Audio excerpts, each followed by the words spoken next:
Hey, what's up, guys? This is a follow-up video to what I made the other day, which is be attractive to women by saying no and being disagreeable. I've got a lot of great comments on that video, and so thank you for everybody who's done that. This video is a bit of a follow-up on that one. That it ties together, which is it's about women's behavior, okay? And women, they classically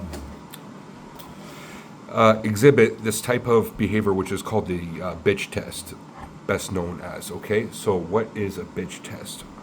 There'll be a degree of disagreeableness, or like their attempt to throw a monkey wrench in situation, where then the guy, it's a test on the guy on how he's going to react behaviorally, and a lot of the time this is subconscious. They might not even be consciously doing this. But this is, I think, is deeply rooted in some evolutionary kind of thinking. When back in the day, women, like we're talking like prehistoric times potentially, or pre-medieval times, women, they had to be hyper defensive because there's a lot of potential predator guys out there, right? And predator guys being, first of all, you don't want to get pregnant with the wrong guy, right? And then you have to bear his baby, and that's not great. So the whole breeding process, there's a type of selection process that goes along with that. That's evolutionary based. But as well, like I was mentioning, that they'll bitch test guys because they don't want guys that are either too weak, that are like, it's like weeding out the pre-selection of their potential suitors, just to be real with you guys. And then the other one is that they're testing guys to make sure that they're not predators. Okay, and that's a key point in this. Okay, so yeah, the bitch test. I think you guys have an idea what that is. I'm sure a lot of, if not all of you, have experience. I hope you have, because if you haven't experienced bitch test, you're not interacting with women, because even if you'll still experience it when you're with a woman for 20 years. Or you're just meeting a girl at the bar for the first time. It could be both. Okay, so it's good to recognize it for what it is, because when it happens, then if you're not prepared for it, if you don't recognize, then how are you going to react to it? And that's where a lot of guys are unable to react because they're not prepared for it. So that's what I'm here trying to do, is prepare you guys for this. Okay, and so in our reaction, we're not going to be disrespectful or toxic or anything. This goes back to my previous video, which is potentially being a bit disagreeable, but it doesn't have to be like being a dick, okay? So what are the types of bitch tests that you'll experience? One is a bit of a cold shoulder, so to speak, and they might be distant, giving off cold or indifferent vibes, right? So how are you going to react to that? Think about that for a sec. A girl all of a sudden is kind of becoming distant, body language, eye contact, not being interested in you. First of all, what are signs of interest? They're locked onto you, they're smiling, they're laughing, touching, right? So if it's the opposite of that, then that's kind of a cold shoulder, okay? And this is a defense mechanism that can be sometimes, not all the time, but sometimes when they're like this, is to test your persistence, whether you're just going to back off, whether you're going to be one of those weeded off guys that they're like pre-selected, not interested in. Okay, so sometimes you got to, when there is a resistance like this, or a cold shoulder, in this case a cold shoulder, which is defense mechanism, then there has to be some level of persistence through that. Okay, so how do you handle this? You got to remain calm and confident. Don't let her cold demeanor affect your energy, and keep a positive attitude, and just be like unshakable, like it didn't even affect you. And you can even pull off yourself when the girl's not rewarding you with their attention. Then you punish them. You can punish them a little bit. This isn't some malicious thing, but punishing them through not giving them the right attention they want either. And then when they give you good attention, you can reward that with positive attention too. There's nothing wrong with that. So, but at the same time, you don't want to be too cold when they're cold. You still got to be there, but you're not rewarding the cold shoulder, if that makes sense. If you have any questions about that, leave in the comment section below. Another type of thing is a response that might be like flaky. So she doesn't like if they say you're planning a date or you're planning a meetup or what to do next, and it's flaky, like she's indecisive. That could be another thing, and that can be a sign of disinterest. She's not interested in you, so she's not interested in doing anything else with you, right? So it's like when you're wanting to progress things into meeting another meetup or whatever else, that she's flaking out on your plans and this and that. Okay, and don't. The key to this is don't overly chase it, or like don't overly invest at this point, because if you do, it's game over, 100%. If she's showing disinterest to this degree and you're continuing their like 100% interest, then that's actually like a sign that there's something wrong with you. If you're showing that much interest in somebody who's not interested in you, okay, that's kind of like stocky in a way. Can be perceived that way. That's why these defense mechanisms are for her protection built into her. So how to handle it: don't chase. If she flakes, don't get overly emotional or needy, and respect your time and be willing to walk away if it becomes a pattern. But I mentioned this in previous videos. In the progression of things, is 2 steps forward, 1 step back. So you make 2 steps forward, you might face some degree of resistance or a bitch test or defense mechanism. Sorry, my dog's biting my hands right now. It's annoying when I'm trying to make a video. So then you might pull back 1 step back, take a pause, and then go 2 steps forward in the future, and maybe she'll be more open at that point, right? Things change. So the classic shit test: she throws challenges your way, insults, sarcasms, tricky questions, unexpected things, trying to trip you up. That's a good psychological tactic, to be honest. It's very intelligent. So that's because women are more emotionally intelligent than guys, like way beyond. Okay, and for the most part. But when it comes down to this, that in a subconscious way they might do this, or even consciously, just to gauge your confidence or sense of humor, emotional control yourself, right? Your emotional intelligence yourself.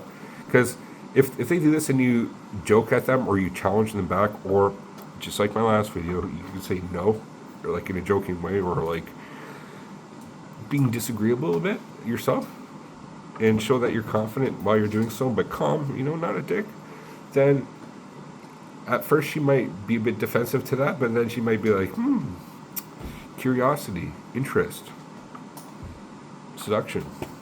She might be into you in the end. Sorry, 1 second. Yeah, so indecisiveness, I have to mention, uncertainty about plans and things about how she feels. Like, you might date a girl for a few times, and then it just might come to the point where this might be the classic, actually, like friend zone. Even though you might have made some progress, it's like friend zone, because first of all, if you're meeting a girl, sometimes they have multiple interests. So it's like, it's just the way it is. Girls have a lot of guys interested in them at the same time. So it's like, where do you stand in that whole scheme of things? Where are you in the order of that? Just be real. But it also could be a way that a woman might try to gauge you in your like persistence and leadership skills, and like just what I was mentioning in my last video. You got to make decisions. Like if it's about like going out on a date, you got to make like, we're going here at this time, and we're going to do this, and this, right? And make the decisions. Don't be like indecisive yourself. That's such a bad trait for a guy to be in, because guys are leaders. Like again, I mentioned in my last video, leading the dance, like a Latin dance. We're taking the first steps. The last thing is, you might have somebody who is fishing for compliments or attention in their test, and you got to know how to approach that well. So they're doing that, but they might not be giving you attention themselves. So they're fishing for attention, but they're not giving you the attention yet. That's the key. They're not giving you the attention because that's part of the bitch test.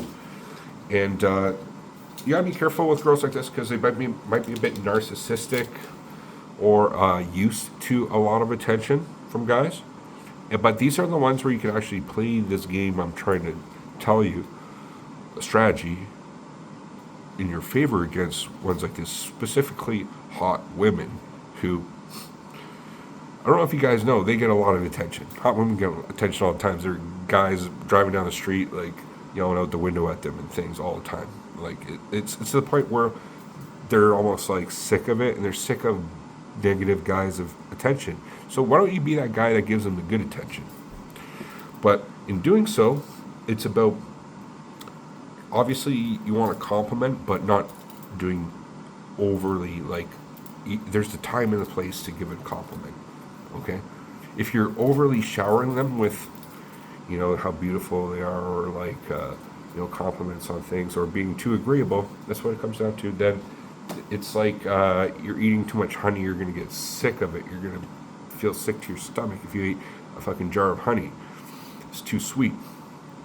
But there's a time and place to add a little sweetness to things. Okay, that's my metaphor to that.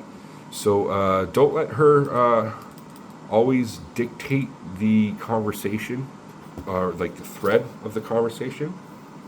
So sometimes they will, and that's natural, but not always. That you have to redirect. There's a redirection method, okay? That is a psychological tactic. Actually, it's used in counseling for on clients. A lot is when the client is going like down a thread that is unhealthy frame of mind, the counselor will redirect them to a positive thread, something more positive, or something better for them. And that's part of unconditional positive regard in like again in counseling, taking threads to a positive note, like a positive tone of things, and then in doing so, ones that can escalate and then you can build off, right? Not just a dead conversation. So any questions about that, leave in the comments section below. But again, that's somebody who might be a bit of an attention seeker, which might try to dominate conversations. You might want to have to be able to redirect the conversation by being a bit disagreeable sometimes. Or just not even disagreeable, but assertive and confident. So these are the types of behaviors you may encounter. Just a few. I want to make these videos easy enough to digest for you guys who are listening, and I hope this gives you like an upper hand, like a strategy, like if you're playing a game of cards, how to like navigate this realm of things, right? Like a poker game, but it's like real life and it's with women kind of thing. Strategy, implementing strategies that is very multi-dimensional. It's not easy, but at the same time it can become effortless when you get in a right attitude about things. And I'm trying to frame that attitude to be in more so than anything. And I encourage you guys to be more assertive and aware in your interactions with women, whether you're somebody who's looking to meet women who don't have much experience, or somebody who might have a wife for 20 years. Like this still could be applicable, the things I'm saying, to that. So I suggest you guys subscribe and like this video and comment on questions, anything. I would love to hear your perspectives on what I had to say, and and to add to anything, because again, this is just a short snippet of things, but I think I laid it down pretty well here, the types of bitch tests or defense mechanisms that you might face from women that are kind of designed to kind of throw you off guard and to test your response. And based on your response, are you in the selective range or the not selected range, evolutionary, so to speak, right? It's like the fucking birds that would dance like, and then there'd be the female looking down at this male dancing, friend giving the feathers out. Yeah, that bird's got nice feathers. Okay, he's prime mating material. Well, the whole behavior and the whole dance is a bit more multifaceted with humans, but nonetheless, it's kind of the same thing in a humorous way. So I'll leave it there, guys. Leave in the comments what your thoughts are on this video. Peace.